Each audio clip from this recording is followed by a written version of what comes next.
me había imaginado que iba a llegar a Japón. En ese momento, la verdad, el corto fue parte de una serie que se llama White Poverty, que estuvo distribuida en todo el mundo. Entonces realmente no tenía como que la,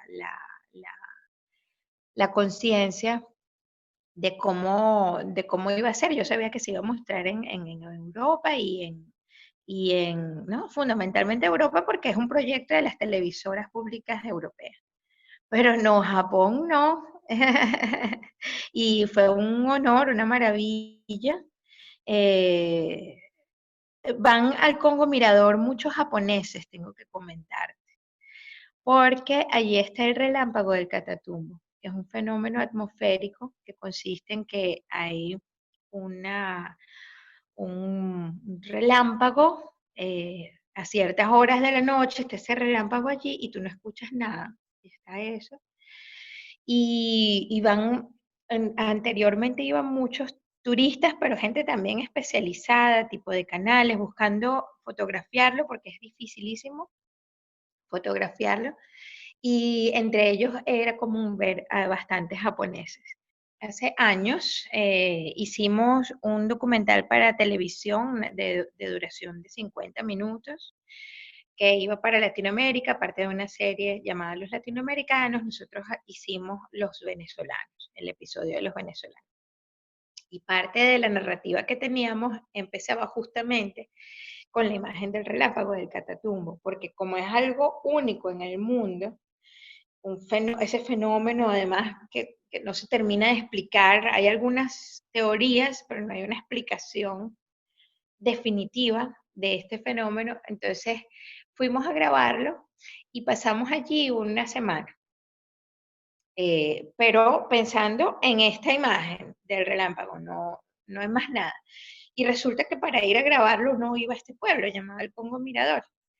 Y en esas noches fueron esas varias noches de esa semana que pasamos prácticamente toda la noche esperando el momento, cuando se desaparecía, entonces había que esperar al siguiente momento en el que apareciera, y qué sé yo, y estas son 5 personas en un muellecito, en una casa de esas encima del agua, y eso es tomando ron y echando chistes y hablando.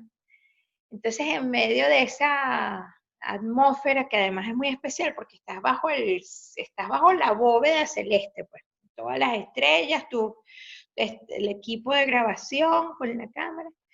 Y como decir, a la segunda noche, tercera noche, se nos vimos por el agua, que en ese momento es negra, vimos que se nos acercaron unos muchachitos y ellos venían así, venían unos montados como en unos animes en los que vienen televisores y cosas así, y otros venían en estos botecitos improvisados hechos a partir de galones de gasolina.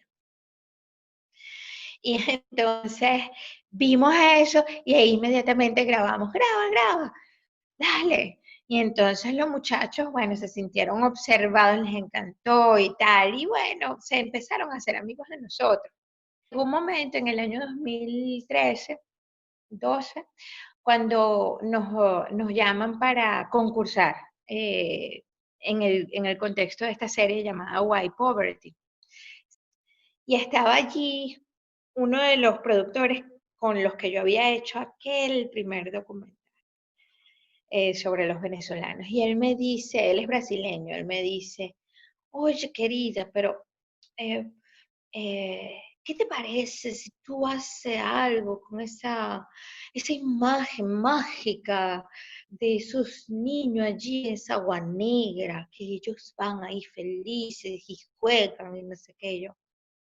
Oye, y me acordé que los niños del Congo Mirador siempre organizaban estas carreras entre ellos y era como un entretenimiento y un evento. La idea era contrastar el hecho de que este pueblo queda muy cerca de la industria de extracción petrolera en Venezuela, a 40 minutos en embarcación. Y paradójicamente es muy poco el beneficio económico que reciben las comunidades que están alrededor de esta industria. y los trabajos que reciben son trabajos marginales. Curiosamente, los trabajos que ellos hacen son de limpieza de los derrames petroleros. Lo más difícil era poner las condiciones para el equipo que fuesen, eh, que no afectaran tanto la salud, ¿no? Por ejemplo, el agua. Ese es un sitio que no tiene un agua potable para tomar. Eh, y para bañar, porque en el pueblo, allí mismo en la laguna, hacen todas sus necesidades, no hay una cañería, no hay un sistema de cañería. Entonces, claro, alguien de allí ya tiene tiene cuerpo, ¿no? Tiene anticuerpos para esto, pero nosotros no. Entonces, bueno, hay que llevar el poco de agua, muchísima agua. También allí ya en aquel momento la gasolina allí tiene otro valor porque es más, ya se estaba racionando con un sistema con unas chips, tú ibas allí, los pescadores van y tienen asignada una cantidad de litros. Entonces lo que uno comprara por encima era o en el mercado negro a un valor mayor que era más parecido al precio de Colombia o a $1 por litro, por ejemplo. Entonces, cada vez que hacías un viaje a tierra firme, que son de 2 a 3 horas, es un tema. El otro tema es la seguridad, porque en el lago de Maracaibo, que es como un mar enorme de por sí, no es o sea, es un lago de agua salada porque tiene una salida al mar y además es enorme. Y hay una gran variedad, diversidad de culturas y muchos tipos de pueblos, y se da mucho lo que es la piratería. Eh, Tú como pescador te cuidas de que no te roben los motores, porque eso es como que lo más preciado en ese ambiente. Entonces, siempre que uno viaja, tienes que hacerlo con 2 o 3 embarcaciones y a veces buscas no hacerlo por el lago como tal y tiene que ser a ciertas horas. O sea, todo eso es toda una logística que no hubiese sido posible hacer sin el apoyo de una familia, que es la familia Hernández, hijos del señor Edín Hernández, que ha sido el comisario de allí por años. A ver, tan es así que en el Congo Mirador se reflejan muchas de nuestras características culturales.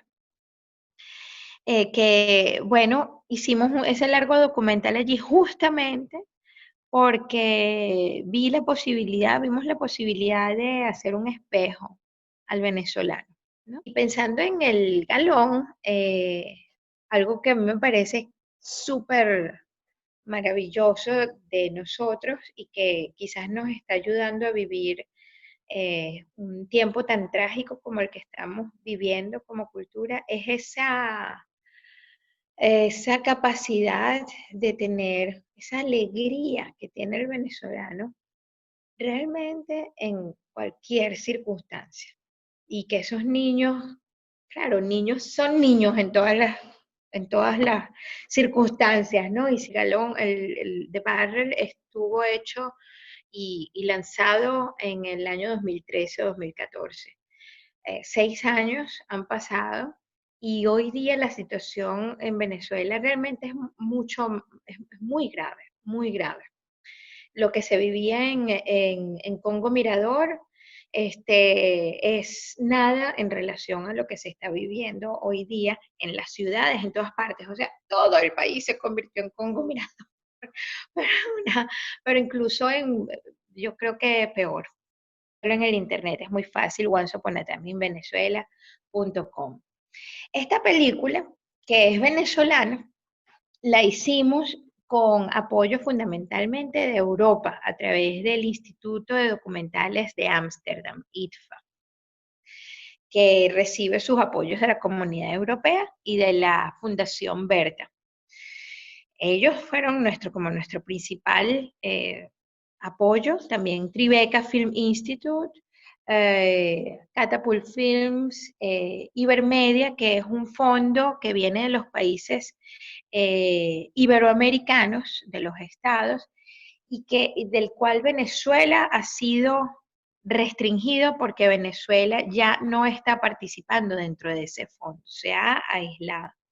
No tenemos, no, somos artistas sin patria, realmente, literalmente apátridas, buscando refugios más desde lo artístico en institutos de cinematografía. En mi caso vivo en Europa, no solo desde lo artístico, sino en mi vida estoy como que en este paraguas, en este gran paraguas que se llama Europa, que es como eh, nuestra producción cultural, nuestro consumo cultural, nuestra existencia como cultura está en un momento muy delicado, porque la tendencia es a disolverse, porque si no hay una película que eche el cuento venezolano desde un venezolano, no hay esa perspectiva y no existe.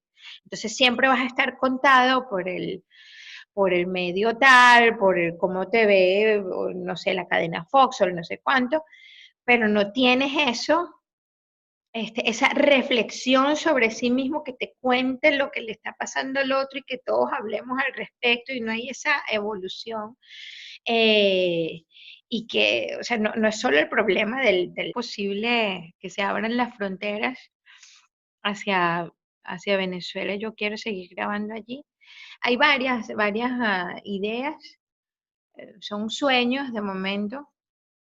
Esperemos que sí, y hay algún camino adelantado al respecto, por ejemplo. Eh, Me gustaría trabajar con defensores de derechos humanos, quisiera ir como a ese tema, pero el espíritu que me lleva es, tengo la brújula buscando historias que estén, que se que sean, que reflejen esa historia arquetípica del ave fénix, que es esa ave que sale de sus propias cenizas, ¿no? Que se quema. La historia, o esa historia varía, pero la historia original que estaba leyendo, que es de los egipcios, esta ave mítica, ella viene a buscar el resto de su padre muerto, el cuerpo de su padre muerto, se lo monta en el lomo y ella va a llevarlo al templo del sol, y lo envuelve en mirra y qué sé yo, y allí ella se quema en ese templo del sol se quema con con el cuerpo de su padre. Y de allí esa ave surge. Entonces, yo quiero conseguir una historia que refleje ese tipo de espíritu, ¿no? Del que se consume en una situación totalmente trágica, pero que siempre hay algo que, hay una vitalidad que sigue adelante, ¿no? Y lo quiero hacer, quiero buscar algo así para dedicárnoslos a nosotros, a mis padres, a mi familia, a toda la gente que, claro, es muy difícil es muy difícil tener fe en un momento trágico, ¿no? Muy difícil.